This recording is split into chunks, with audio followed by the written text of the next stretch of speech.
The movie begins with Drew and May, the sisters who met once a year, forced by their father's yearly habit. They come together at a lonely, empty place for diving. It was something they had in common since their father had taught them how to swim. Their father is no longer with them, and Drew lives with their mother, yet they don't know anything about each other's lives. Arriving at the location, they took the gear and went close to the sea, putting aside all the extras including extra diving gear. They suit up and are ready to take their dive. Getting under the water, they communicate using the intercoms. Going into the depths, they pass through many thin passageways. While swimming, they finally reach an air pocket. Filling up the air pocket with air through their gas tank, they go into it and take off their masks. Drew asks May if she is having fun since every year. She seems like she doesn't want to come. May gets frustrated and doesn't respond, leaving the area. While she was trying to reach the surface, some rocks fell into the water. They were falling from the close-by cliff, and Drew immediately took cover. But a huge rock falls on May, taking her into depths along with itself. Drew loses contact with May and immediately prepares to rescue her. Taking her torch, she reaches the surface and ties the rock with a rope, so that she wouldn't have an issue returning. Getting into more depths, the intercoms come online again, and May tells Drew that she is stuck and can't move. Drew asks her to turn her flashlight on so that she can see May. She turns on the light, but it is still dark around Drew. She started to panic, and the rope reel slipped from her hand. Worrying about herself first, Drew still manages to find the reel. May tells Drew to stay calm and follow a certain path, and Drew finally sees May's light. Going closer, Drew finds out that both of May's legs are stuck underneath the stone. They both tried to lift the rock together, but it was impossible for both of them. Drew tried to pull out May, but it had no progress either. May tells Drew that her oxygen will run out in a few minutes, so she should go to the surface, get the extra gas tank, and call for help. Drew has to get a tank and a jack and call for help in the time limit of 20 minutes before the oxygen runs out. May finally advises Drew to stay calm as much as possible, and it will use less oxygen. May gets to the surface of the water without decompressing her diving suit. Despite that, it didn't stop her from getting all the tools and help she needed.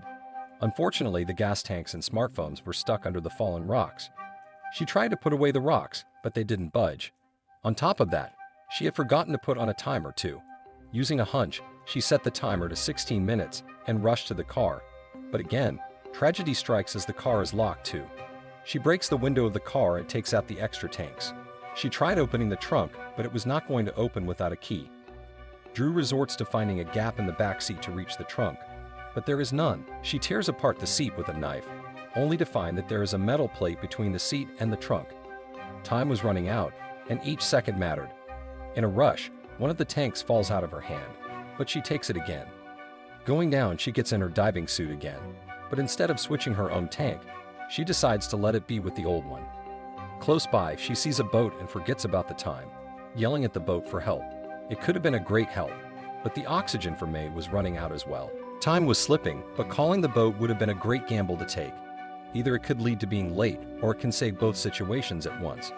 She gets in the water and waves at the boat, however, the oxygen tank drops from her hand into the water, adding another layer to already piled up issues. The boat got closer, but the tank was more important. Because of that, she leaves the boat and goes underwater to get the tank. For both sisters, staying calm at this time was getting more and more difficult by the second. May looked around, hoping that Drew would come soon and she would appear. Drew tries to share the oxygen from her tank with May. Unfortunately, it is almost empty as well. She needs to go and find the fallen tank, but the problem is that they have only one tank now. She decides to give May her oxygen tank to buy some time, fills up her lungs with some air, and goes down doing a free dive to find the tank. But as soon as Drew leaves, May finds out that Drew's tank was leaking. The problems were piling up further than any of it being resolved. And finally, she found the tank, but now she couldn't find the way back. Somehow, with full effort, she quickly reached May's location and connected the tank, and only then did she get to breathe. She reconnected her tank and gave the new one to May. Drew told May everything, that she had not found Jack, and the map on the phone was not showing anything. According to Drew, she had seen a house on the map that would be about 1 mile away from here. May tells her that they still don't have time to go to the house. May advises Drew to decompress her suit, go get the jack, and return. She ignores the decompression part, overwhelmed by the commands, and leaves in the hope of getting the boat to help. So she went straight up again. However, the boat wasn't there, It had already left. Because of heading straight up, Drew's condition worsened. She was vomiting and blood was coming from her nose. But ignoring all of this, she made her way directly to the car. She had been trying to open the trunk's lock with her knife, but it wouldn't open. Now only one option remained, the house on the map, the one May had told her not to go to. But Drew went anyway, running towards it. She reached the place, only to find that it wasn't a house but an old church. The door was locked, but there was a room upstairs where someone must have been living. Nearby, a scooter was parked. Drew placed the scooter under the window, broke it open, and climbed inside. Inside, she found some juice, which she drank to regain her strength. Then she found a hammer and a marker. Using the marker, she marked her location on the map. She wrote on the map that they needed help and placed it in front of the door, taking the hammer with her as she walked back. Meanwhile, May was remembering all the old memories, which made her restless. Now she was putting all her effort into it alone, which caused her oxygen to run out faster. Drew had reached the car. She struck the lock of the trunk with her knife and hammer and started turning it to open it, but instead, the knife broke. In anger, she started hitting the car with the hammer. Then, an idea struck her. Why not break it? She pushed the car off the cliff, which opened the trunk, but Jack wasn't inside. Instead, there was a first aid kit and a tire repair spray. She was so disappointed that she felt like crying. But there was no time to cry. There was a signboard nearby about falling rocks. If it had been in place, they might have paid more attention. Drew took the pole then. With the help of the tire repair spray and first aid tape, she sealed her tank's pipe. After that, she took the second tank and went down. She was carrying the pole, but also the disappointment that once again, nothing had worked, no Jack was found, and there was no one at the house. When she reached May, she noticed that May was saying strange things. She was saying that this was happening for some reason, and maybe it was meant to happen to her. This was probably meant to happen. Drew encouraged her and said, "Help me lift this stone." This time they used the pole for support and applied full force, but the stone didn't budge. Meanwhile, Drew's oxygen was running out, so she quickly held her breath and shifted to the other tank. However, this tank's valve was free, meaning oxygen wasn't coming out. You might remember that when they first came down from the hill with both tanks, one of the tanks had fallen from her hand. This is the same tank, and because it fell, its valve became free. Drew had been holding her breath for a long time, and she couldn't die like this, so she shifted back to the old tank, which would deplete soon. But before it ran out, they had to try one more time. Together, they applied force again, and this time, the stone lifted slightly. But then the pole broke, and along with it, their hope. In the beginning, there were so many options, but now there are none. May was completely hopeless and had accepted that she wouldn't survive. Then, an idea struck Drew's mind. She wedged her air jacket under the stone and then. Now the stone didn't have the strength to move. May's mind was showing her things she couldn't understand, and she had lost herself in her thoughts. But then Drew came back to her side. She took a stone and the tire repair spray, filling the safety valve of the jacket with the spray, and then she closed the valve. For now, she was breathing from May's tank, and Drew filled the jacket with the same tank, causing the stone to lift slightly. They both applied the rest of their strength, and finally, May was freed. She never thought she would make it out of there, but Drew didn't lose hope, and that's why she was saved.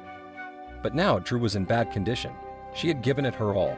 She no longer had the strength to go back up, so May was taking her with her. But if they went straight to the surface, she definitely wouldn't survive. She needed decompression, so May took her to the same air pocket.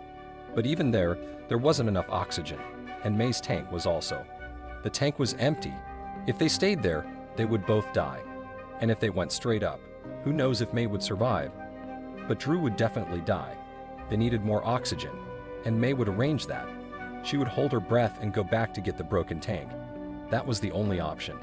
Taking a deep breath, she went, but it was hard for Drew to keep herself together. She was slowly sinking because her body no longer had strength. She couldn't hold on for much longer and completely submerged in the water. By the time May returned with the tank, Drew had already lost consciousness. Seeing this, May quickly hit the stone, breaking the valve, which allowed oxygen to fill the air pocket. But Drew was lifeless. May was giving her CPR in the water, no matter what, but it wasn't helping. However, May learned from Drew that one should never give up. She kept working hard, and because of that, Drew finally woke up. The two of us stayed there for a while. In this way, both sisters survive on their own, saving each other from death. This was their new beginning, in which they would live together. With this, the movie ends.